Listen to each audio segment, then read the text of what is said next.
Aujourd'hui, l'Amérique est plus forte que jamais et elle est à nouveau en tête du classement mondial.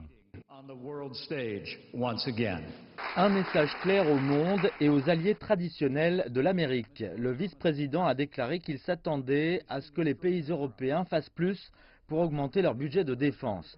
Il a également déclaré que Washington commandait à tous les partenaires de l'OTAN de s'opposer au programme Nord Stream 2, un gazoduc en construction entre la Russie et l'Allemagne sous la mer Baltique.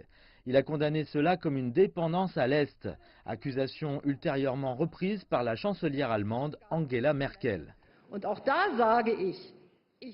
Personne ne veut devenir unilatéralement et complètement dépendant de la Russie. M. Pence a également réitéré sa demande aux puissances européennes de se retirer de l'accord sur le nucléaire iranien après avoir accusé la Grande-Bretagne, l'Allemagne et la France de porter atteinte aux sanctions américaines contre Téhéran la semaine dernière. Mais selon son prédécesseur, pointer du doigt n'est peut-être pas la meilleure stratégie pour convaincre les autres. Je sais que vous avez beaucoup entendu parler de leadership aujourd'hui.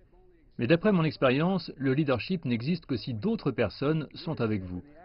Le leadership en l'absence des personnes qui vous accompagnent n'est pas un leadership. M. Pence a également appelé les pays participants à la conférence à reconnaître comme président du pays Juan Guaidó, chef de l'opposition vénézuélienne. Une demande rejetée par certains sans détour. M. Pence ne peut pas nous demander de ne pas accepter les lois constitutionnelles du Venezuela.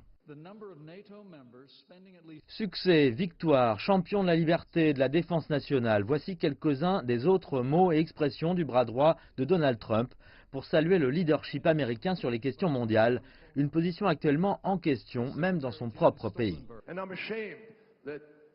Et j'ai honte que notre vice-président des États-Unis ait pris la parole lors d'une conférence sur la sécurité et n'ait même jamais mentionné le mot changement climatique.